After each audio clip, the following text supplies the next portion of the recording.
Let's talk about the AsciLab F6B.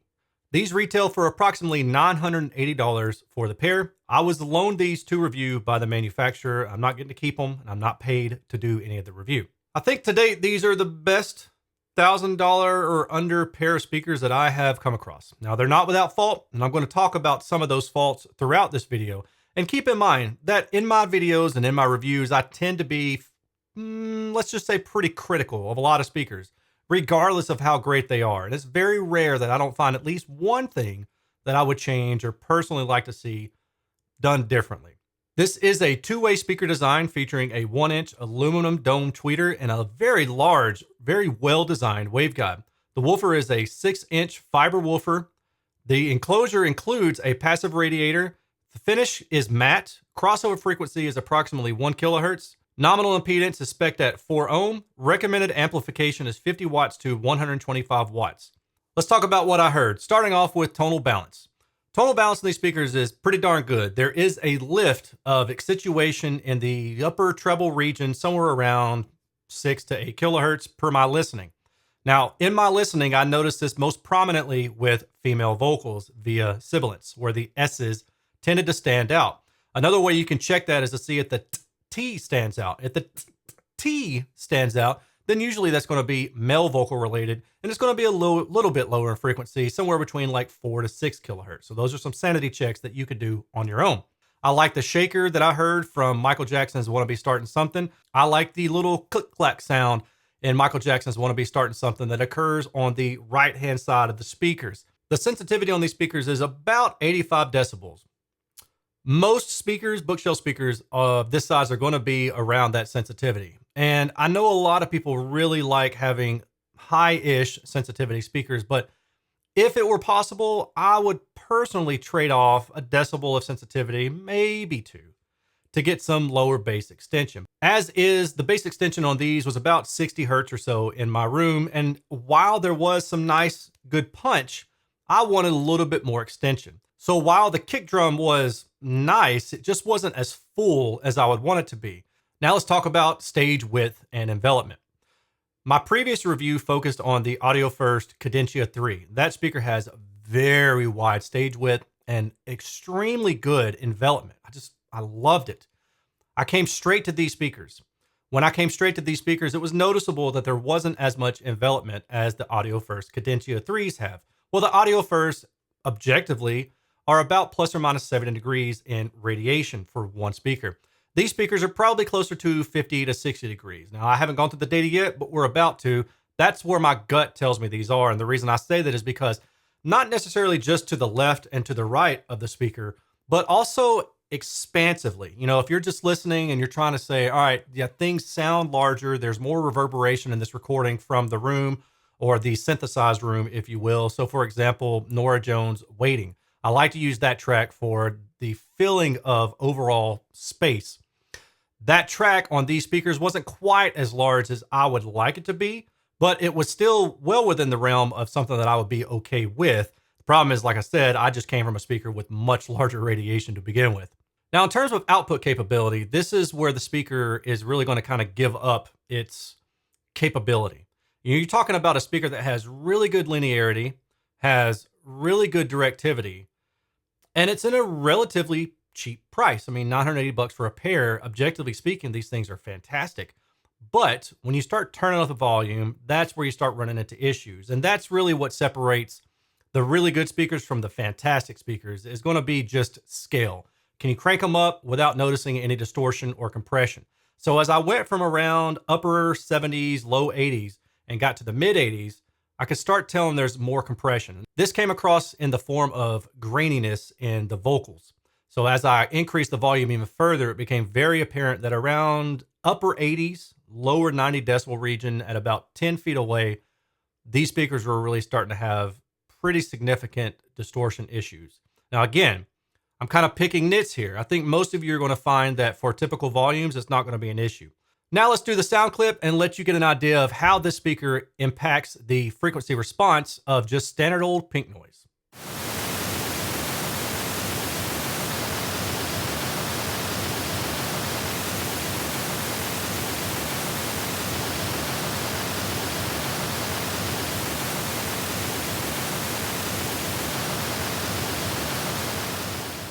Now let's talk about the data. All of the data that you are about to see is captured using my state-of-the-art Clipple near-field scanner. This is a robotic device that allows me to get anechoic data in a non-anechoic room, such as my garage, which you see here. This is the on-axis anechoic response of the AsciLab F6B. And remember, people, anechoic response is not the same thing as in-room. I keep hearing even these expert guys say they don't like a flat speaker, so it must sound terrible because it sounds terrible to them. Like, dude, I'm gonna say it one more time for the people in the back. Anechoic is not the same thing as in-room. It's maddening. All right, if you're an expert and you don't know that, you're not an expert, okay? All right, mean sensitivity is around 85 decibels or so sensitivity. F3 is at 56 hertz, F10 is at 38 hertz. We can see a mild resonance around 700 hertz or so, and if you hear that, it might sound like a little bit of maybe a cuppy sound or something like that. Now, it's relatively low in amplitude, about maybe 1.5 decibels, and the Q on it's not too wide. If that were spread out over larger octaves, then it would be more noticeable. I can't say that I had a problem with it in my listening, but sure, if I played a test tone at that frequency, I'd probably hear it. And we can see as you go higher in frequency, you've got a bump up here around 5, 6 kilohertz, but it's not really that bump that gets me as much as it is the dip that occurs after that and the plateau. So the upper treble is down about 1.5 decibels. So hang on to that thought. We're going to come back to it. If you would like to take some equalization and make some changes, this is what I'm going to suggest. So starting off with the anechoic on-axis response with no changes via EQ. Now you apply these 3 bands of equalization and you'll get this blue response, like so. Now you still have a little bit of a shelf in the upper high frequency, but I'll leave it up to you if you want to make further changes. I think the 3 that I prescribed right here are probably going to do enough to make this speaker just really freaking take off. $980 a pair. You're not going to touch it as is, but you're absolutely not going to touch it once you apply some of these EQ settings. CEA 2034 data set. I want to pay attention to the directivity indexes down here. This is the estimated in-room response, and this kind of gives you an idea of how I heard the speaker. Now, there's a few things that are very interesting about this graphic related to what I heard and what you are likely to hear and how those may differ. So first of all, let's start on the low end of things. In-room extension, I said about 50 to 60 hertz. And you may think, man, that seems low, especially if you go back and look at the anechoic on-axis response. I would agree with you. The thing is that in my room, I kept consistently thinking, man, these speakers really aren't getting below about 50 hertz. And most of the time, it seemed like maybe 60 hertz was where I would draw the line. But what I noticed when I'm looking at the data is there's this extra punch to the lower mid-bass region. So if you look at this kind of trend line that I've drawn from the mid-range to the higher frequency, you can see that there's this extra lift in the mid-bass. Now, I don't know that this is what AsciLab has done, but if you've been watching my channel, then you know what I'm about to say. This is an age-old trick in speaker design, especially when you don't get really low in the bass. What you do is you put the speaker in just a smidge small of an enclosure, and I mean smidge, okay? And what that does is that doesn't get you the maximally flat or the 0.707 QTC enclosure. That gets you a little bit of a bump on the low end. And the reason you do that is because it gives the audible appearance of extra bass. Even though the extension may be only down to 50 or 60 hertz, there's some extra punch in the harmonics of like a kick drum or something that makes it sound like the bass is deeper. There are some brands who go way too far with this, and they'll put the speaker in a very small enclosure and they'll make it really peak up. You're talking as much as 5 to 10 decibel peak at around 80 hertz. So what that does is that gives you a lot of punch at 80 hertz, but man, it drops like a tank after that, and it's super, super resonant. So while it adds some punch and other tracks, especially if it's a guitar where you have like a bass track and it kind of lingers around rather than like a kick, it'll just linger around forever and it sounds terrible.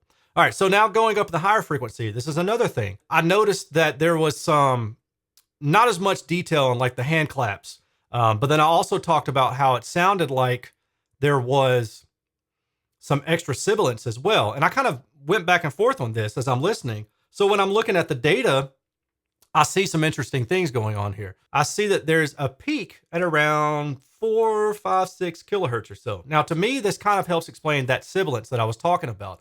But then if you consider how the speaker is radiating sound overall, if you're in a really reflective room, which I'm kind of in like a quasi-reflective, quasi-not reflective room, as far as sidewalls go, you have more of a dip through the upper mid-range region. So what I think that I was getting, and this is the purpose of these videos, right, is to relate subjective to objective data.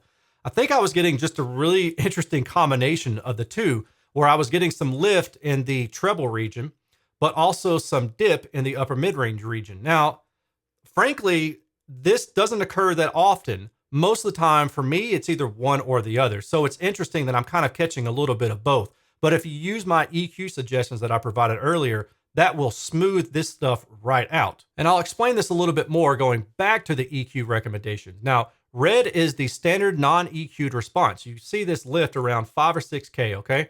And then you see this other one around 1 to 2K compared to this mid-range. Well, if you go with the EQ and you bring this area down and you bring this area down, then what that's going to net you is a good Lord, a more neutral response through the upper mid-range, and it's going to sound better overall. If you don't, then you're either going to catch some of this lift and some of this lift, which is going to make it sound like this dip, or you may hone in on more of this lift, which makes it sound more sibilant. Or, which I didn't this time, you may catch this, which may sound more forward.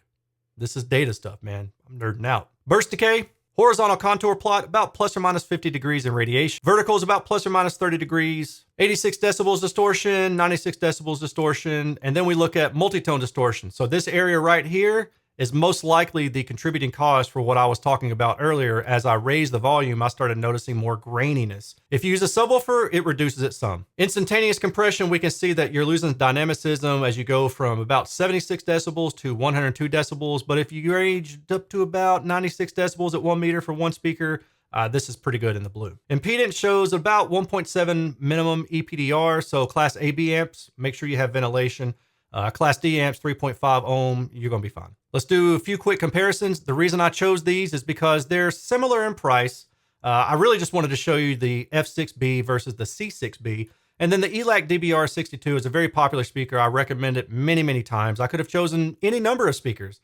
These are the ones I chose. And really, I'm just trying to give you an idea of how to compare the data and what you can draw from it. This is the linearity of the F6B and then the C6B. So if we toggle back and forth, you can see that the C6B has better linearity and it also has a little bit higher sensitivity. Now, this is something I want to point out real fast because I forgot to mention it earlier. Even though there's this dip through this region, once you put the speaker in a room, because it radiates pretty wide in the upper frequencies, it's going to fill this in a more reflective room. But if you listen in a room that doesn't have sidewalls that are nearby, then it's not going to reinforce those higher frequencies, and it may sound a little bit dark in the top end, and you may want to go and EQ this up a bit, but that's going to be up to you, and hopefully that explains why. So now if we move to the ELAC, this is what you get. So the ELAC is it's kind of all over the place. Now, that said, the ELAC is one of my favorite ones to recommend because there's a lot of really good characteristics about it. CEA 2034 for the F6B, and then the AsciLab C6B, and then the ELAC. So again, we can see the on-axis linearity of the ELAC is kind of rough. You want to be better served to take this ELAC and turn them off axis a little bit. So don't point them directly at you, maybe toe them out a little bit based on what I'm seeing here in the data. The directivity is showing some issues too around 4K. So let's see what that is, and we may have a suggestion on how to correct for that. Horizontal contour plot of the S6B you just saw, and then the C6B. A minute ago, I was talking about the frequency response anechoic of the C6B and even the F6B, how it dips a little bit, has that high frequency shelf down. Well, it's making up for it in this region right here. So you see you're kind of tracking along until you get to the high frequency around like 6K or so, and then you pick back up.